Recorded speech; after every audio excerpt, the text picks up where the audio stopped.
I've got boxes full of Lego that I finally brought in from home. This is stuff that we've been building over the last weeks, and in the case of some of it, months, that was always intended to come here into the Lego City. It's not even all of it. There's still some more bits that will need to come another day, but we have 3 boxes full. It was all I could fit in the car without risking it falling apart on the journey. So job 1 for today is to get all that unpacked and somewhere into the city. But I do have a potential much bigger job 2. And it might even make sense to do job 2 before job 1, because I am considering, and this is an insane thing to say if you've been watching this series from the start, bearing in mind what we've just got to, but I am considering changing the layout of the city. And hear me out, this is why. First of all, welcome back to the Brick Prize Drawers Lego studio. As you can see, it is looking very snazzy, especially from this angle. Why on earth would I want to change things? Well, the main reason, and I'm going to pop you down over here so I can demonstrate the main reason. That seems to be a good angle. The main reason I'm thinking of changing things is because I have an arm length problem. And that arm length problem involves reaching these sets. I can just about touch the town hall, which is there. I can't touch the sit complex at all. I can't touch the Brick Prize Drawers truck at all. I can just about touch that corner of the botanical garden. And if I come around this way, I can barely reach from this side. Like I cannot reach the sit complex or the truck, and I can just touch the top of the botanical garden. So there's a gap, probably about no more than about a foot square, maybe 2 feet square, that I can't get to without climbing on here. And you'll have seen me do it in videos before. I climb up on this bit of table in front to get to the stuff that's out the back, which is fine at the moment. But one of the next expansion stages is starting to put some Lego on here. And once there's Lego on there, obviously I'm not going to be able to climb on it anymore, which means as a bare minimum, I'm going to have to move the sit complex, because I've not finished building the sit complex. That's going to have at least 3 more floors put on it yet. But also, there's a very good chance a lot of this is going to move over the next few months. With the Arkham Asylum coming, my plan is to put Arkham Asylum in that corner. But to do that, I want a building either side of it, possibly the police station and possibly the town hall either side of Arkham Asylum is what I'm thinking, which means these larger buildings are going to have to shuffle down a little bit. We might even have to move the tram line in order to make it work, or at least end the tram line a little earlier than it ends at the moment. And that means I need to be able to get over there again. I mean, I haven't even been able to close up that gap in the curtains because I can't get there without climbing on here. So what I'm thinking is, in order to solve this problem, move this table. This table that is going to be the beach town. And I think there is some logic to it, because at the moment, we've just kind of got, we're going to have a wall that drops down from the downtown to the beach town. They're not going to be separate, but I view them as separate. And over here, we've got separation because this is eventually going to be a massive mountain. There'll be little bits along the way up it. This is where I'm going to have things like, as in addition to the Lion Knight's Castle, we'll have the medieval town square. We're going to have stuff like the Eldorado Fortress, the Viking village is all going to kind of come into what is going to be a massive, awesome mountain that's going to cut off what's up here from what's down here, which I think is probably going to be theme park / Ninjago, maybe. And then we've got the beach town, which kind of is there because it was the only space that was left. But what I'm thinking is, if I move this table, either move it right into that corner, so we go round in like a massive U shape, but then I end up causing the same problem for myself again, because if this table goes into that corner, this is about as far as I'm going to be able to stand, and I'm now not going to be able to reach over there without climbing. I'm also not going to be able to reach to turn that light on without climbing. So we're back in the same problem again. So the other option is to just move it out a bit, either all the way against this post, but that is then going to potentially block off the door a little bit, or even just move it about halfway, move it to about here so I can fit down that side, fit all the way around it, and basically be able to go all the way around this middle bit, and maybe change the plans entirely and have it as like a little island, which could then potentially have Ninjago, maybe some theme park stuff, maybe some Viking and pirate stuff. And we actually move the plans for the beach over here and have the hill turn into a cliff, and the cliff come down to a beach town, the other side of this massive mountain that separates it from the main city. What do you think? Because the other thing I'm going to have to do, which I'm not doing anytime soon, but it is something I'm aware I'm going to have to do long term, again, probably before Arkham Asylum. So within the next couple of months, because if I'm putting Arkham Asylum in this corner, I need to deal with the fact that this piece of wood is bowing at the back. It's leaning backwards, it's already bending, it's only been in a couple of months, and it's pretty clear it can't support the weight of what's on it. So I'm actually thinking, even though I've spent hundreds of pounds on this wood, I can show you an example of what I mean over here. I have literally spent hundreds, if not like 4 figures on this wood, but it bows, it bends, it's got flex in it. These cheap IKEA tabletops, I think these are £15 each, absolutely rock solid. And they are underneath the bottom layer. So underneath here, we've got the tabletops. But I'm considering, and Anna will kill me, so don't tell her, I'm considering getting rid of the wood that we spent all that money on and all that time waiting for, and replacing it with tabletops. Not all in one go, not immediately, but also I don't want to build the entire city, then rip the foundations out and go again. But I don't know, how long is this going to hold the weight for? Because obviously, yeah, I don't want to get stuck in a sunk cost fallacy. Yes, I've spent a lot of time and money on it as is, but am I better abandoning it now and going to something that's better long term? Because the alternative is if I wait for it to collapse completely, can you imagine how much hassle it would be to sort if it collapsed with all that Lego on top of it? I would have to rebuild everything and it would all be mixed up. And there's what, 10 modulars up there? So what, 2 or 3 grand's worth of Lego up there probably? It would just be all mixed up. I'd just cry and start collecting action figures instead, I think. So bearing in mind that's one alternate potential future, I am thinking we maybe whip the wood out sooner rather than later. As ever, it comes down to money. We can't buy the tables yet, but it is something I'm thinking. But that's slightly more long term. This, I think we can sort today. I think we move it today, possibly even before we start unpacking this stuff, because in here, we've got the Fairground Collection Haunted House that Anna got me for my birthday. Spread across the 4 boxes, we have got Diagon Alley, which I got on the double points recently. We've finally brought Ninjago City, I want to say Gardens? Is that Gardens? We've finally brought that. So that needs to go somewhere. We've also got the Sherlock Holmes modular that I've just made. Yeah, so the Sherlock Holmes and Diagon Alley. Well, Sherlock Holmes is going to go just into the city. I want it as close to Tudor Corner and Brickcross Station as possible. I'm certainly thinking of, we've got our little super. I'm starting to think in terms of the planning, the districts of the city. I think we're going to have a little superhero district. We've got the startings of it there. We're going to add Arkham Asylum to that when that comes. And then maybe have a little London district that certainly has these two, has the Sherlock Holmes stuff in. There's nothing else massively London-y, but we can work on that. Natural History Museum, I think, could probably go in London. But then we've also got the New York City style stuff. We've got the Sit Complex. We've got the bodega.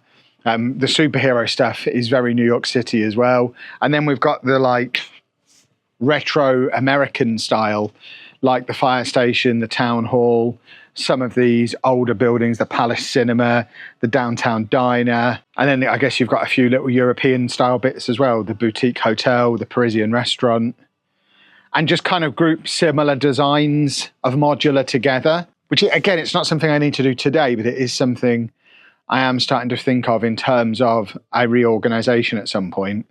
But for now, we want to get Sherlock, I'm thinking probably here for the Sherlock Holmes modular, move Cafe Corner, maybe stick Cafe Corner there, where move Botanical Garden along, stick Cafe Corner there on that corner, or maybe even on this corner, because obviously Downtown Diner is not actually a corner modular. So Cafe Corner could go here, and Downtown Diner for now could maybe separate those 2 towers of the firehouse and the town hall and just shove all that down. And then Diagon Alley, I think for now, is going to go here, because I think it is probably quite a nice transition point from main city, residential stuff at the top. You can see we've already got that with Privet Drive at the top there, but transition through some of the more fantasy stuff like the Harry Potter stuff into castle and medieval and kind of come around that way. So I think Diagon Alley is going to go along here. At the moment, I'm just going to have it as a row of 4. Whether I decide to hide it behind something else, because it's only each building's only half a base plate thick, So you do have the option of putting something else the other side of it and actually setting it up as an alley, where we could potentially have like 2 along here, 2 along here, and something else on the end there, kind of hiding it. So that's something I'm thinking. And then the haunted house and Ninjago, I guess for now we'll go on here, where we'll potentially move the lighthouse as well. So much to think about. I think I'm moving that table though. I think I've talked myself into doing that. So I'm going to move a table and hope nothing else goes wrong. It is worth pointing out that moving these tables in the first place and setting this room up is one of the things that put my back out of action for months. So 'twas a risk.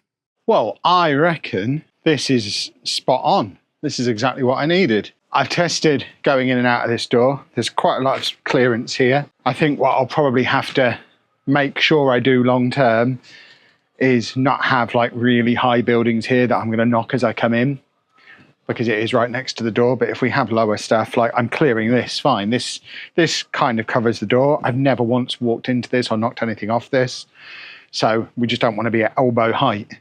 But I can walk around this comfortably. I can easily reach all of this. Can't actually pull that across because it's stuck somewhere else. Something's pinning it in and I don't know what or where. That's annoying. But yeah, we've got enough clearance here for me to still be able to get into this corner, turn that light on and off and reach everything that's going on in there. I certainly see a long-term bridge there, just linking the 2 areas up. But I'm thinking this all stays as like downtown city area. We keep the idea for the underground scenes. In fact, we could probably have more underground scenes now. I think I will still keep this train running along the front here because I think it's cool. And we might even have that exposed and running along there so it pops out and we see it running. But it can now come out and feed into this area, go under the mountain top in the corner. And then I think that's the beach town now. I think the logical thing is you come down off of Castle Hill and that's the seaside, which means this can be almost, and I dare not say this because it brings back memories of me trying to fit a Lego city on a shelf in a tiny room. This could become the new project table where, yeah, we'll put the theme park here sometimes, but sometimes it'll be a winter village and sometimes it'll be an Animal Crossing island. And it's just a little bit separate from everything else that's going on. And it can just be where I pursue my latest whims while we have a more permanent U-shaped structure around it with the stuff that I know is going to be out and staying out and never being put away. I like it. Do you like it? I like it. There's one other thing I forgot to show you as well that I've brought with me today. The floor is a little bit slippy and slidey in places where some of the sawdust from when we originally cut wood wasn't hoovered because it was under the tables, and this spot here in particular I'm going to fall over today. But I have received another pickup recorder. This is the one that I did on the most recent double points. So we've got a whole load more stuff for walls and stuff for roads. So this is all 1x2. I think it's all 1x2 grey brick, 1,000 pieces of, which is what we ran out of. And then this is 1,000, in fact, no, it says on there, this is 800 2x2 dark bluish grey tiles, which of course we're forever going to need for the pavements. So we can make some progress on those as well. But first, I'm going to get these boxes open, get those buildings placed. And I think we might have to finally clear off the end. In fact, with the new arrangement, we've got more under city storage because before I couldn't reach the end here. So the stuff that did used to be under this table is now all under there. So I've now got under here for more storage. So some of the stuff that's just never really been put away because it had nowhere to go can now be put away and we can actually have more tabletop. I like it. I think this is a good idea. I'm not naive enough to think this will be the last time I ever change the layout, but I do feel like this is a good layout for now. And even, because I know people have said I need a build table in here, I kind of agree, I just don't have space. What I do have is a couple more IKEA tabletops and some more legs around the back there. We could even, because this is such a wide gap here compared to what we had before, it's a hugely wide gap. We could even put a little build table together, maybe on wheels that we could roll around the room and bring with us while we're building. So for example, if I'm over here doing this, I could have my little wheelie table next to me with the parts on that I needed for that. Because again, I'm thinking in terms of once everything is covered in Lego, I can't leave the stuff that I'm building lying around on the tables anymore because they'll be full. So good stuff. Right, let's get these boxes open and have a bit of a tidy up, place some Lego, and then I guess I need to make some more walls, which means I'll need to pull my chair back out. Even looking at it from this camera angle, it just looks like there's more space and more going on. It is a bigger walkway than I had before. And I think we're going to be able to fit so much more in and actually be able to access it all. And I think it is a big improvement. So just need to get these bits in as well. Obviously, still none of this is in a final placement. It's all subject to being moved around, but I've had a little bit of a tidy up as well as I was getting on, and I am pretty happy with how this turns out when it's done. Right, progress is definitely being made. So, where have I put the new bits? We have got Sherlock's house, or Baker Street, or whatever you want to call it. I guess this is Baker Street now, officially. That's canon. We might need a street sign. But we've got Sherlock's house in there, opposite Tudor Corner, next to the Brick Cross Station. London is taking shape. Look, there's the Leicester Square Lego store. And a New York bodega at the end. It still needs work. I actually think, as well, it's a beautiful coincidence that this completely flat roof is exactly the same level as what we've got going on above it. And I'm immediately thinking we probably bring some kind of pavement out on there, maybe even a staircase that runs down the back of the Lego store. If we move this and make that accessible, we could have this as, it's going to be beautiful. I think you get an idea of where that plan is going because it's just so much lower than the other modulars. So got to work with that. Cafe Corner for now has moved down here. Currently next to Krusty Burger. Krusty Burger is very much temporary. It's not even attached to that Mills plate. It's just kind of resting on it at the moment. For now, I've got Diagon Alley down here. I'm not sure how I feel about it like that. I think I am leaning more towards the idea of turning it into an actual alley and have them kind of facing each other with a bit in between and hidden some way, somehow, maybe even going underneath Castle Hill. Because it will just fit. If we take these bits off that don't need to be on top there, they will just about fit under there, and we could basically look down the middle of the alley. We'd have to move the train track, but I'm comfortable with doing that if it leads to something cool. I'm tempted to just do that right now. It can stay like that for now. I've spent £400 on that. It can stay on display for a little bit longer, but we might be on the verge of most of it disappearing and just kind of looking down the middle of it and it being awesome. So that's where that is for now. I've moved all of the bits on here that won't long-term be in this area, apart from Krusty Burger. I still don't have a clue where that's going to go. I need the other Simpsons bits, but we've moved over here all the beachy, seasidey, holiday, watery bits. I think that might be the permanent spot for the lighthouse, right out there in the corner where I'm not going to knock it over. And then we have a watery area, maybe a bit of a beach, a bit of a campsite for all of our caravans and things that we've got. We've got our modern house, we've got the botanical garden, which I think for now might live at the seaside, Great Yarmouth style, but might end up moving somewhere else. And then here is where the theme park and Ninjago stuff will go. I think it's basically just going to be a Ninjago themed park, just so that we've got an excuse to get the Ninjago stuff in. Plus it's going to be ages until I have any more Ninjago than that, really. So just have the odd bizarre Ninjago building mixed in with cool fairground stuff. So we've got the haunted house in there, which is motorized, by the way. I did a TikTok showing that motorized and it does look awesome. The loop coaster can come in here. We've got some other roller coasters from home. We've got the Creator 3-in-1 Ferris wheel as well.